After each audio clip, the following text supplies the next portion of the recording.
नववर्षाच्या पार्श्वभूमीवर पुणे पोलिसांनी अंमली पदार्थ विक्रेता विरुद्ध कारवाई केली। पिंपरी भागात एका सदनिकेवर छापा टाकून तेथून हायड्रोपोनिक गांजा जप्त करण्यात आलाय। हायड्रोपोनिक गांजाची लागवड या सदनिकेत करण्यात आल्याचा प्रकार उघडकीस आला आहे। या प्रकरणात अटक केलेल्या आरोपींकडून मिळालेल्या माहितीनंतर पुणे पोलिसांच्या पथकाने पुणे पिंपरीसह मुंबई गोव्यात कारवाई केली। या कारवाईत पोलिसांनी मोफेड्रॉन LSB सह वेगवेगळ्या प्रकारचे अंमली पदार्थ जप्त केले आहेत। या अंमली पदार्थाची किंमत 3.5 कोटी रुपये इतकी आहे।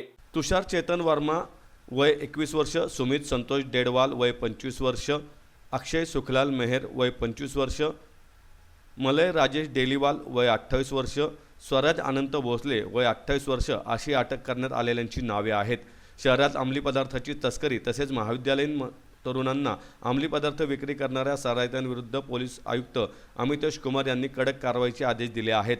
आरोपी तुषार वर्मा अंमली पदार्थ विक्री करत असल्याची माहिती तपास पथकाला मिळाली होती। त्यानंतर पोलिसांच्या पथकाने खडकी परिसरात सापळा लावून त्याला पकडले। वर्माची चौकशी करण्यात आली तेव्हा त्याचे साथीदार सुमित डेडवाल, अक्षय मेहर हे पिंपरी भागात वास्तव्यास असून तेथे त्यांनी सदनिका भाडेतत्त्वावर घेतल्याची माहिती तपासात मिळाली। वर्मा, डेडवाल, मेहर यांनी सदनिकेत हायड्रोपोनिक गांजाची लागवड केल्याची माहिती मिळाल्यानंतर पोलीस उपायुक्त सोमय्या मुंडे यांच्या मार्गदर्शनाखाली पोलिसांच्या पथकाने पिंपरीत छापा टाकला। तेथून हायड्रोपोनिक गांजा तसेच अन्य साहित्य जप्त केलं गेलं।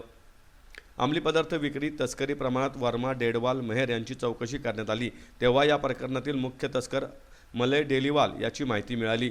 पोलिसांच्या पथकाने डेलीवाल, भोसले यांना मुंबईतून ताब्यात घेतले। तपासात मिळालेल्या माहितीनंतर पोलिसांनी गोव्यात छापे टाकले। या कारवाईत पोलिसांनी 3,45,00,000 रुपयांचे अंमली पदार्थ जप्त केले असल्याची माहिती पोलीस उपायुक्त सोमय्या मुंडे आणि पोलीस उपायुक्त निखिल पिंगळे यांनी पत्रकारांना दिली। यामध्ये मागच्या एका महिन्यापासून आपलं इन्व्हेस्टिगेशन जे चालू आहे खडकी पोलीस स्टेशनच्या 336/25 या इन्व्हेस्टिगेशन CR नंबरमध्ये त्यामध्ये एकूण 3.45 CRचा मुद्देमाल आपण हस्तगत केलेला आहे। त्यामध्ये डार्क वेबचा वापर करून देशाच्या बाहेरून आपल्याकडे ड्रग्ज येत होते। क्रिप्टोकरन्सीचा वापर करून त्याला विकत घेतल्याचं आपल्याकडे निष्पन्न आहे। त्याचबरोबर लोकली हायपर लोकल लॉजिस्टिकल ऍप्सचा वापर करून ड्रग्जची वितरण याच्यामध्ये करण्याचा यांचं रॅकेट होतं, ज्यामध्ये 5 आरोपी अटक आहेत। 5 इतर आरोपी सध्या आपल्या तपासावर आहेत। यामध्ये जे अटक आरोपी आहेत ते सर्व भारतीय नागरिक आहेत। पाहिजे आरोपींपैकी 3 आरोपी आपल्याला फॉरेन नॅशनल्स पाहिजे आहेत आणि 2 आरोपी भारतीय आहेत। कुड बी असू शकतं कारण ही कारवाई जी आपली जवळपास 1 महिना चालू होती, त्याच्यामुळं 1 महिना चालू असलेली कारवाई आणि त्या व्यतिरिक्त या इतर कारवाया ज्या आहेत या गेल्या 2 महिन्यांमधला हा सगळा ड्रग्ज आहे, सगळ्या ज्या काही कारवाया झाल्यात त्याच्यातल्या। त्याच्यामुळं फक्त 31 डिसेंबरच्या अनुषंगाने आहे की हे रेग्युलर मोडस ऑपरेंडीचा पार्ट आहे। याच्याबद्दल तपास चालूच आहे, त्याच्यात अधिक गोष्टी निष्पन्न होतील। जो प्रश्न तुम्ही विचारला होता की क्रिप्टोकरन्सी बाबत, तर क्रिप्टोकरन्सी डिजिटल आहे आणि just like any other digital evidence cryptocurrency distributed असू द्या किंवा अनडिस्ट्रीब्युटेड सिस्टम्सवर असू द्या ती ट्रॅक करता येते। आणि काहीच जरी नाही झालं तरी ज्यावेळी आरोपी मिळतो त्यावेळी त्याच्याकडून जर आपल्याला योग्य पद्धतीने रिस्पॉन्स मिळाला तर ती ट्रॅक केलेली जी काही क्रिप्टोकरन्सी आहे त्याचे पासवर्ड थ्रू ती आपल्याला आपल्या कोर्टाने ज्याच्यामध्ये परवानगी दिली आहे अशा वॉलेट्समध्ये ती जी मुद्दे किंवा ती जी काही जप्त रक्कम आहे ती आपल्याला ट्रान्सफर करून घेता येते। ते यापूर्वीच्या केसेसमध्ये आपण केलेलं आहे आणि त्याच्यामुळे त्याच्यामध्ये रिकव्हरी सुद्धा चांगली होते। वर्षभराची आकडेवारी मी देतो आपल्याला, परंतु आता गेल्या 2 महिन्यातल्या ज्या चांगल्या कारवाया झाल्यात याबद्दल आम्ही प्रेस नोटमध्ये सगळी माहिती दिलेली आहे।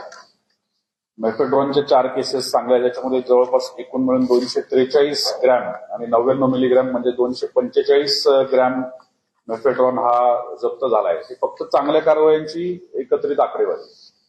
अफीमची एक केस आहे, त्याच्यात 1 किलो 112 ग्रॅम अफीम पकडली गेली आणि ओजुकुश गांजा हा जवळपास 82 ग्रॅमचा आहे।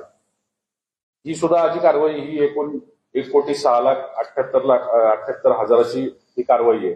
आणि त्याचबरोबर आता साहेबांनी ज्याबद्दल ब्रीफ केलं ती सुद्धा सगळ्यात मोठी कारवाई आहे। आणि त्याच्यामुळे नवीन वर्षाच्या अनुषंगाने या सगळ्या कारवाया ज्या आहेत आता त्या अजून जास्त वाढवणार आहोत. त्याचबरोबर आपल्याकडे आचारसंहिता लागू आहे, इलेक्शनच्या तयारी चालू आहेत, इतर प्रतिबंधात्मक कारवायांसोबतच एनडीपीएसच्या कारवायांमध्ये सुद्धा वाढ करण्याची प्रक्रिया यापूर्वीच सुरू झालेली आहे.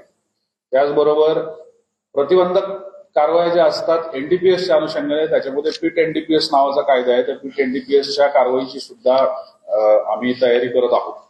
जे रेकॉर्डवरचे वारंवार त्याच पद्धतीचे गुन्हे करणारे जे गुन्हेगार आहेत, विशेषतः अंमली पदार्थांच्या बाबत, त्यांच्या बाबत ही कारवाई करण्याची प्रक्रिया चालू आहे.